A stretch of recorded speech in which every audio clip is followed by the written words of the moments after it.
So this is chapter 32, and it's about beam waves.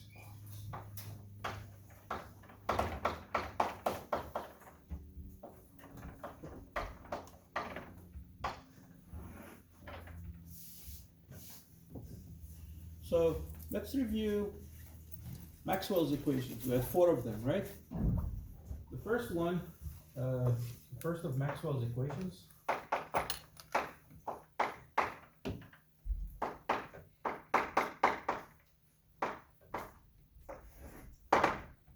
we had Gauss's law, and it says E dot dA. E dot dA, what? Anyone?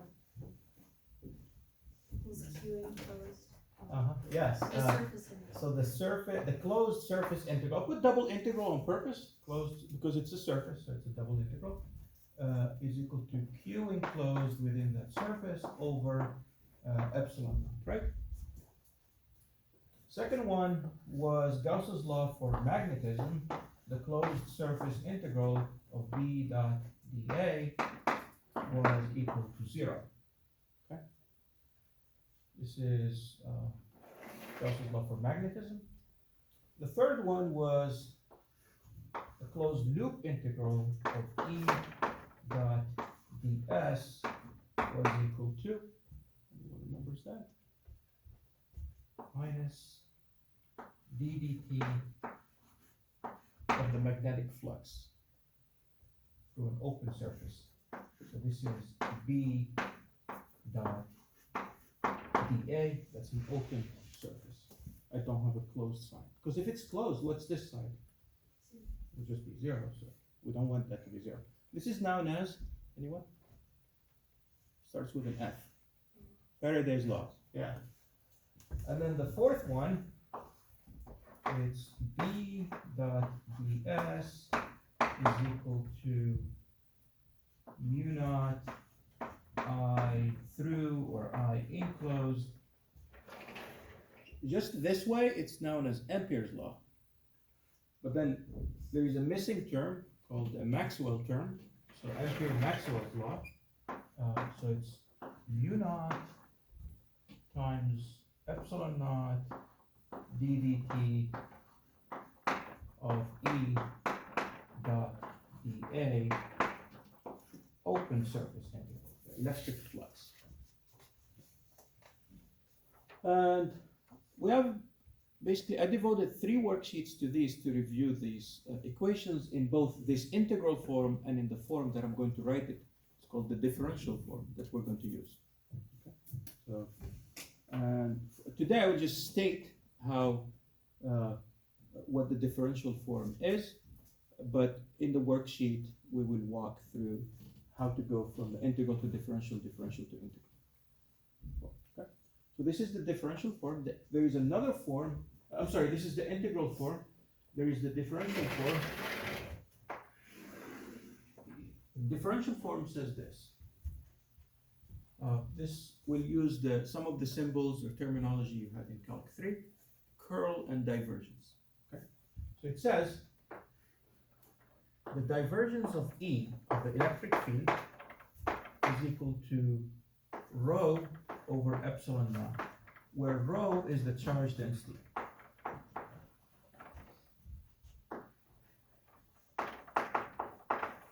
Charge density. Again, in the worksheet we will go through why that is the case. Okay. It makes use basically of the divergence theorem. For this one, it states the divergence of B is simply 0. Divergence of B is simply 0. So this one and this one, they go together. This one and this one, they go together. For this one, this is Faraday's law. We can show, can be written as the curl of E is equal to minus dB dt. I put partial derivative because the magnetic field depends on time, and it can depend on x and y and z. It can be a function of 4 variables. So So that's why it's a partial derivative. And then the fourth equation, is the curl of B is equal to mu naught times J plus mu naught epsilon naught the time derivative of the electric field. J is the current density. It's the current per unit of area. It's the current density. So this is the Maxwell's equations in differential form. Okay. Again, we will go through how we go from these in the worksheets. That's where we'll go through the work to show that. So for now, don't worry about how they came if you're not familiar with them. Okay, then these equations can be simplified in free space. In free space means, let's go to somewhere in space where there are no charges, meaning there is no charge density, and there is no current. So you go to a region of space where there are no charges and no currents. So what happens? If there are no charges, what's the charge density? 0. If there are no currents, what's the current density? 0. So let's see, these equations become the following. In free space,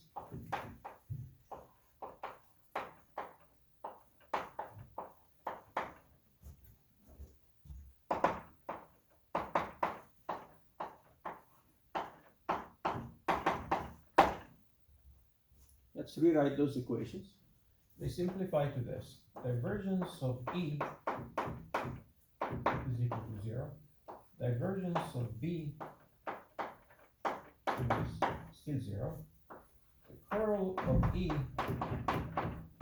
is minus derivative of B with respect to time. The curl of B is mu naught epsilon naught derivative of B derivative of E with respect to time. Okay, that's the curl of B. Okay. All right, sounds good. And then I will tell you two more facts before because my goal today is to work with these equations and show that they give rise to waves because they have electric and magnetic parts, electromagnetic waves that travel through space at a certain speed. And that speed turns out to be the speed of light. Okay? That's my job, what I want to do. Okay?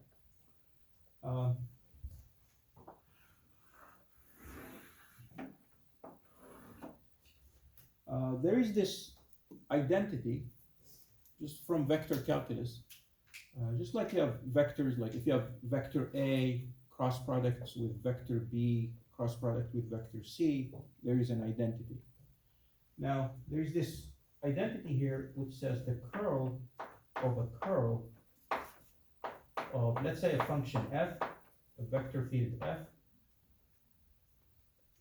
I purposely put f instead of E or B, just in general.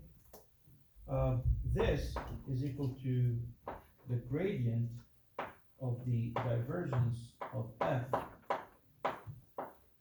minus the Laplacian of f. I'll tell you what the Laplacian is in a moment. Okay. So this is a vector identity. Can be proven, but we just use it. It's a result from math. Just like how we use Stokes' theorem or Gauss's theorem, we will just use this. Okay? So somebody proved this, so we're just going to use it. So this is an identity that will be useful.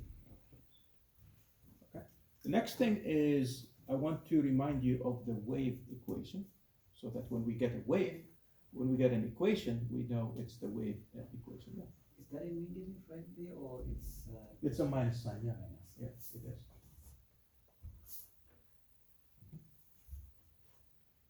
this is still f, right?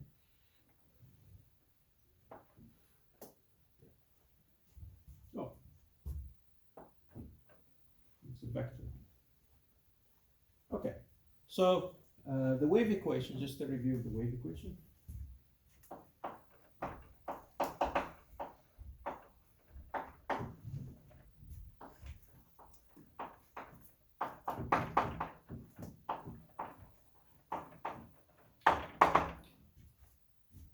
The wave equation. Now, a wave is something that propagates through space, right? It will depend, it's a disturbance that propagates through space. It depends on where you are in space and what time it is. It can be in one dimension. If the wave is just traveling along the x-axis, then it will just be a function of two variables, x and t. So the simplest wave we can represent, or the easiest, the most useful, I should say, maybe, is y of x and t is maybe some amplitude. A is just some number that, if this is position or the height of the wave, this would be in meters, the amplitude. Sine of kx minus omega times t. Okay. This is a wave that's traveling to the right. This is a wave that is traveling to the right. Why is it traveling to the right? Because there is a minus sign here, and so you're constantly shifting the sine function to the right. You're constantly shifting the sine function to the right. K is known as the wave number. K is the wave number. And K is equal to 2 pi over lambda, and lambda is the what? Wave length. Yeah. So the units of K, or the SI units of K, are lambda is in meters, so it's 1 over meters, right? Meters to the minus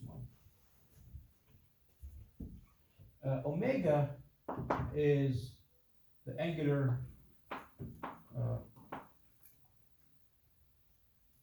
frequency.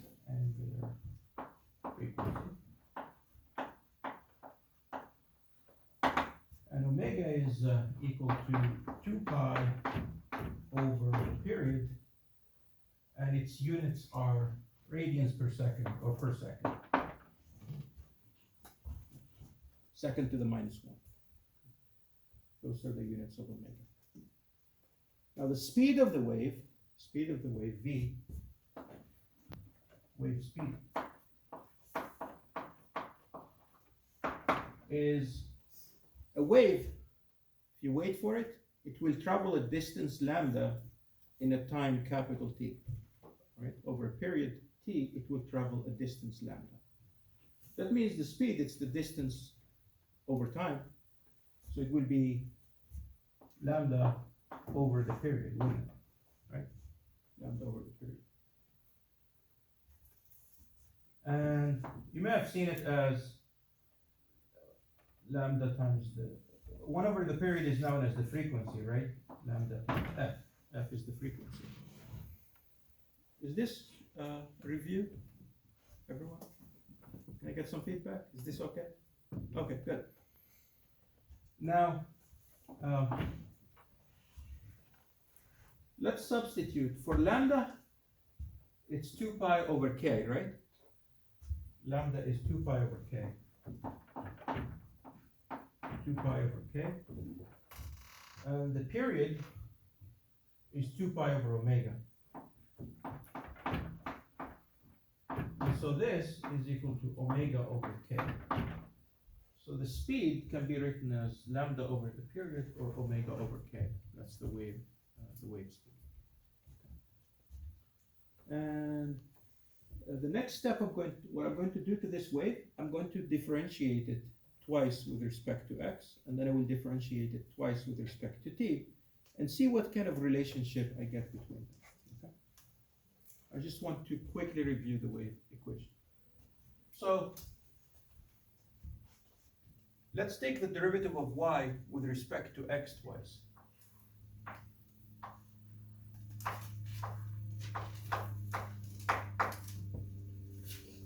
When you take the derivative with respect to x once, it becomes a cosine and a k comes out, right? The chain rule. You take the derivative a second time, the cosine becomes a negative sign and another k comes out. So it becomes a minus k squared times this original function, right? So if you do the derivative twice, you get this. Minus k squared times a times the sine of kx minus omega times t, which is equal to minus k squared times y, right? Because this is y. That's just y. Or y of x and t. Is that clear? So that means this. Let me write it here. Y will equal to minus 1 over k squared times the second derivative of y with respect to x. Right? Just divide both sides by minus 1 over k squared. Let's do the same thing but with respect to time. The second derivative of y with respect to t.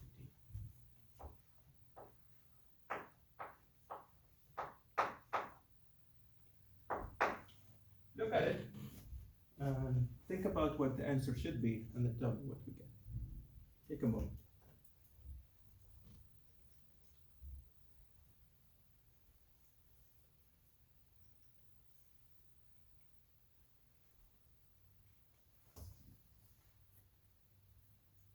Any ideas? What would it be?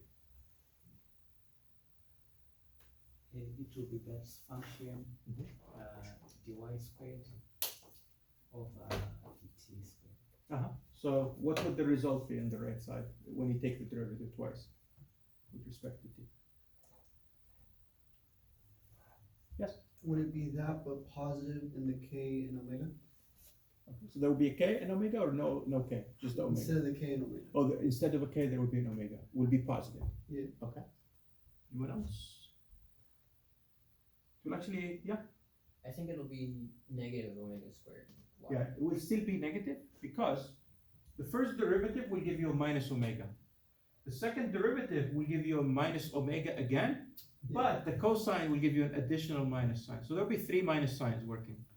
So overall, 3 minus signs together was just an overall 1 minus sign. So it will be minus omega squared times the sine of kx minus omega times 3. And this is equal to minus omega squared times y. And this tells us that y is equal to minus 1 over omega squared, second derivative of y with respect to t.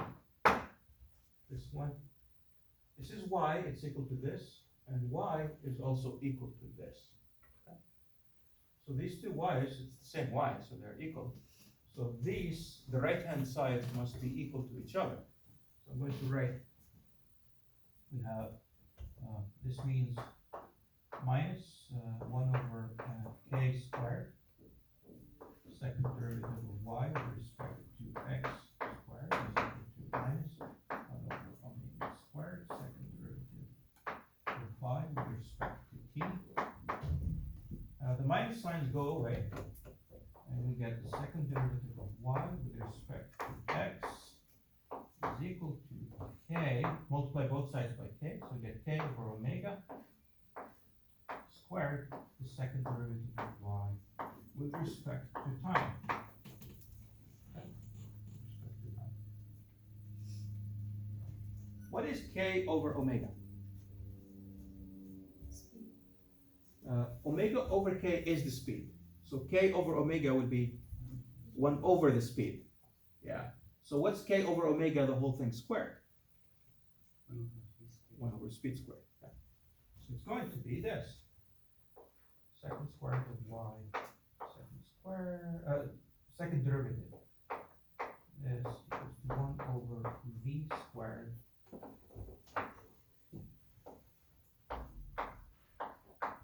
Okay, that's the wave equation. This is the wave equation, just as a reminder.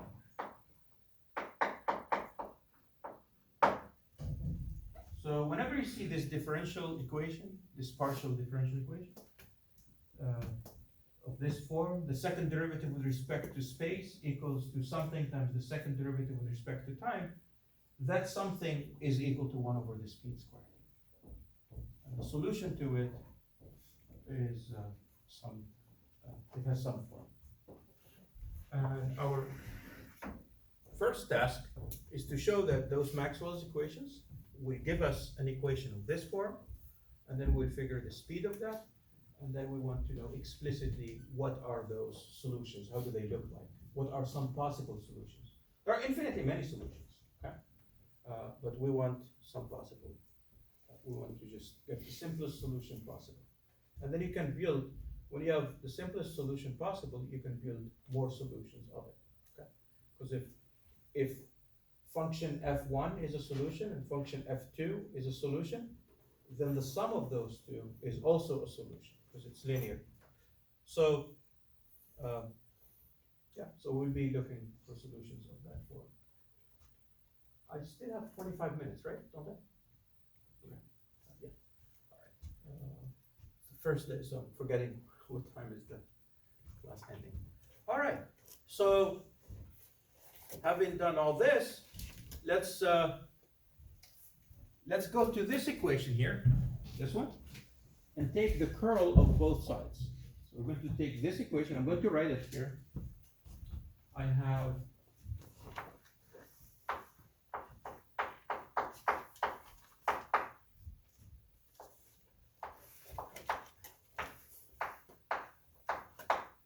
okay, that's the equation, right? I have from there. That's Faraday's law, right? That is Faraday's law. So I can do this.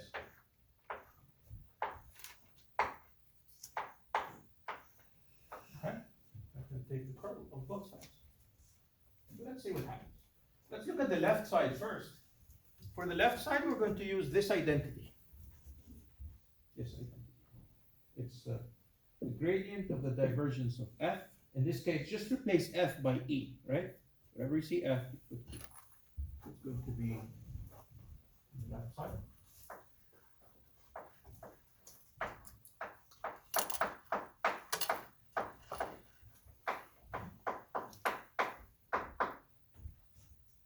In here, the curl is a derivative, right?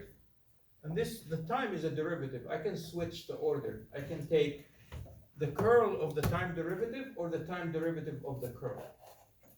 You can take the derivative with respect to space and then time, or with respect to time and then space. So I'm going to switch the order. The minus sign will just come out. So it's going to be this.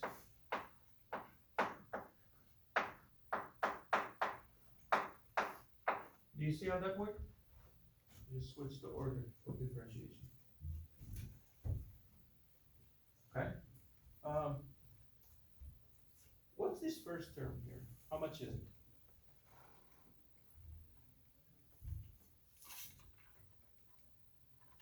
I said how much is it, so that should give you a clue. 0. Why is it 0? It is 0.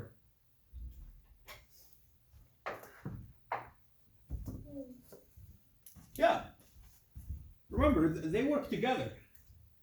So this one says the divergence of E is 0. So over there, the divergence of E is 0, so the gradient of 0 is still 0. So that one is 0. That's good. Here I have minus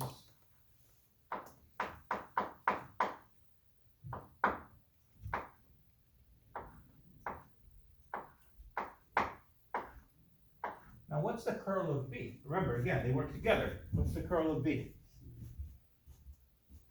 Divergence of B is 0, curl of B is here. That's the curl of B. So it's mu naught epsilon naught, the derivative with respect to time of B. It's this.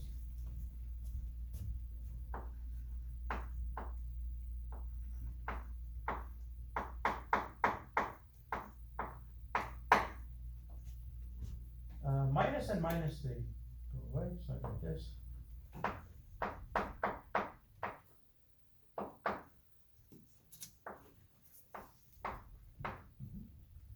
what is this? Derivative, time derivative, and then take another time derivative. What would it be? Second, right? Second derivative with respect to time.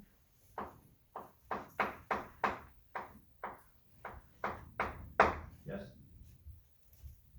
That's that. I'm going to draw a box around this one and come back to it in a moment. Next one we're going to do is the curl of the fourth equation. We did curl of curl for this one. Let's do curl of this one and see what we get. We'll get something very simple. It would be exactly the same, but you just, instead of E, you have B. So let's go through that algebra. So we got this curl of B is equal to mu naught epsilon naught dt, right? That's the fourth equation. Let's do curl.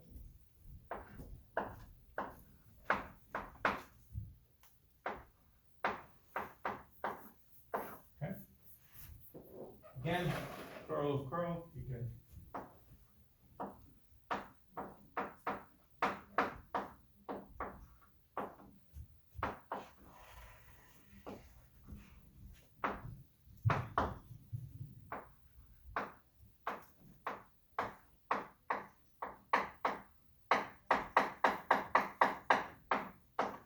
Right? Again, I switched the time derivative. I did curl first, right? Just like I did previously. Okay, so this one is again what?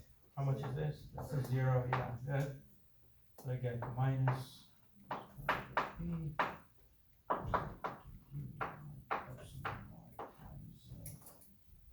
B dt of, what is the curl of V? Yeah, with the minus sign, right?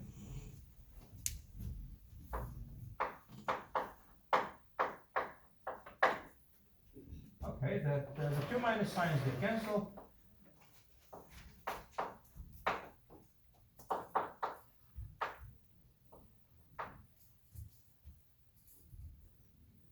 Derivative, second derivative.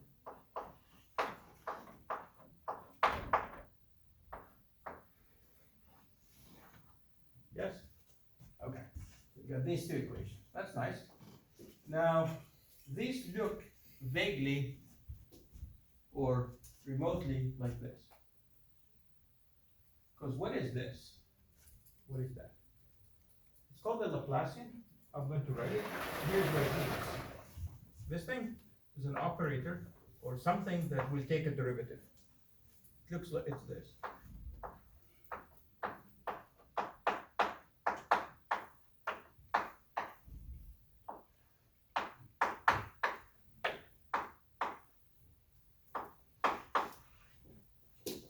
It will operate, it's called an operator. It operates on whatever, if you put something in front of it, what it will do to it, it will take its derivative with respect to z, second derivative with respect to y, second derivative with respect to x, and then add them together.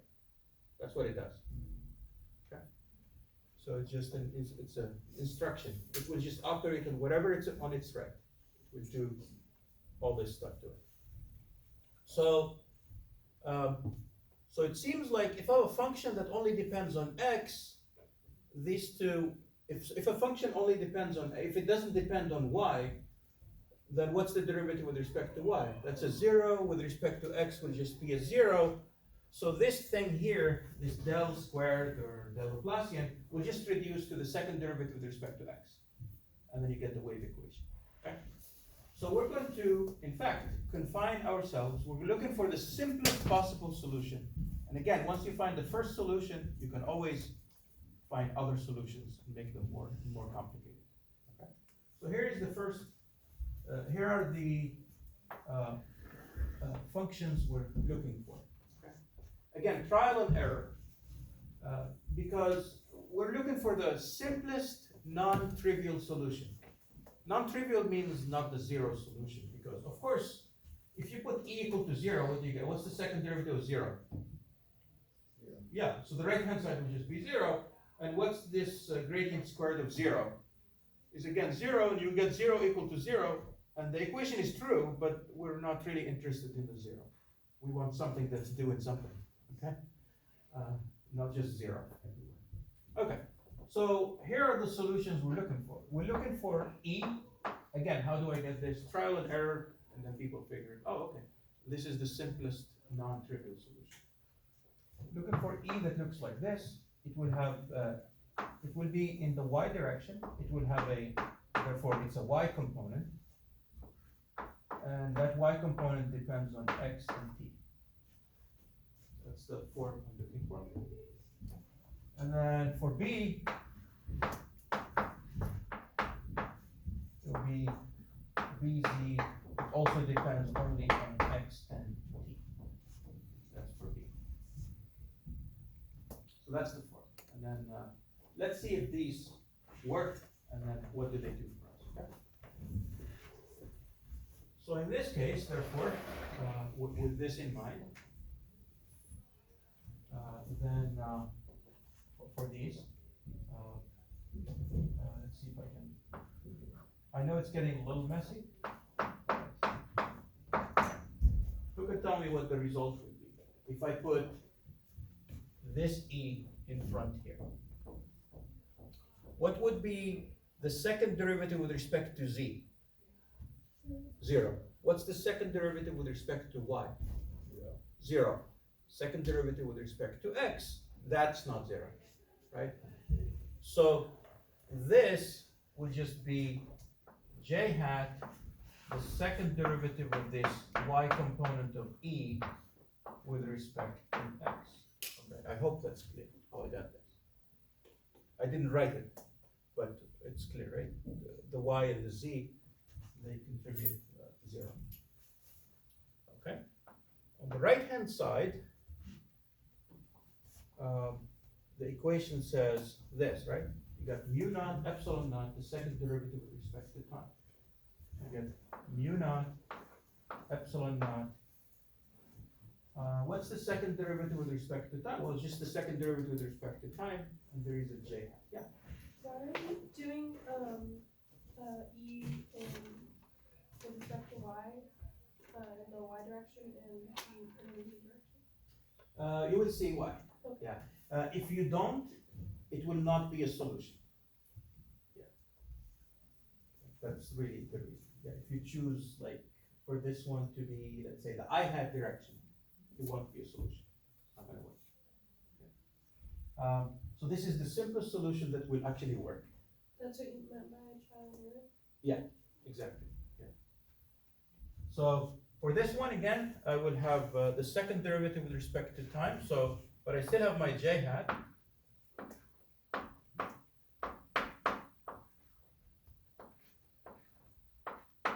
Right? So I get j hat this, and then j hat this. So these must be equal, right? This part and this part must be equal. So I get the following. I get the second derivative of e y with respect to x unit epsilon naught second derivative of e y with respect to t. And we will do the same thing for z, for b. What do you think the result would be if we do the same thing? The second derivative of Z over X squared equals epsilon second derivative of E Z over T. So that's what we get. What is this equation known as? The wave equation. How about this equation? The wave equation. What's the speed of this? dE. What does mu naught epsilon naught represent?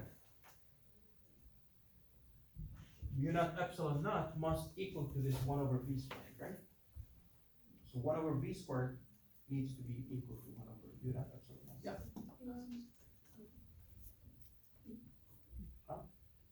Is the So we can only do, E sub y and B sub z because they have to be perpendicular? That's what we have to, Okay. yeah, correct. It turns out V and Z, the electric field and the magnetic field, they will be perpendicular to each other. If they're not, it's not going to be a solution.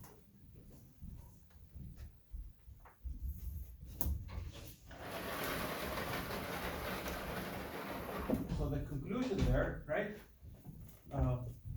1 over V squared must equal to mu naught epsilon. That's all. I want this. That's the first. So 1 over V squared is equal to mu naught epsilon naught. And so V is equal to 1 over the square root of mu naught epsilon naught, right? Remember what mu naught was? Mu naught was 1 over 4 pi, I'm sorry, it's 4 pi times 10 to the minus 7. That's mu naught. So let's plug it in, so I get 1 over 4 pi times 10 to the minus 7, that's for mu naught. Epsilon naught is 1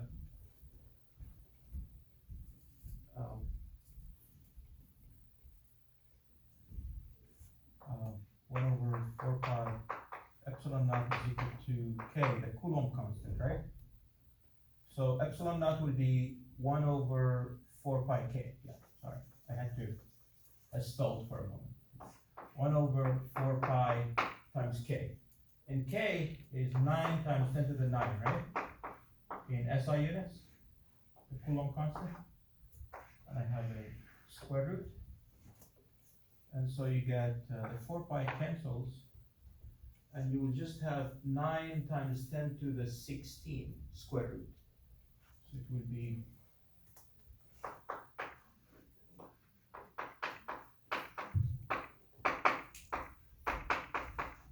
you can double check that the units are meters per second. They have to be units of speed, right? It's the wave equation. And that's we have something that's traveling at the speed of light, this wave. Okay? It has an electric part and a magnetic part, and it's traveling at the speed of light. The electric field and the magnetic field are not independent of each other. They depend on each other, and we want to figure out how do they depend on each other. Okay? That's the next task.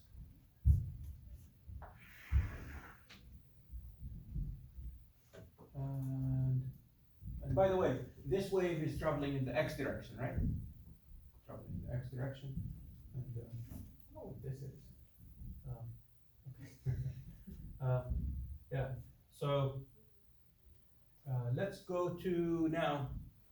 I would like to figure out how does E depend on B. How do they look like? Okay. So let's choose a specific function for E and B, and then go from there. Okay. And the function I'm going to choose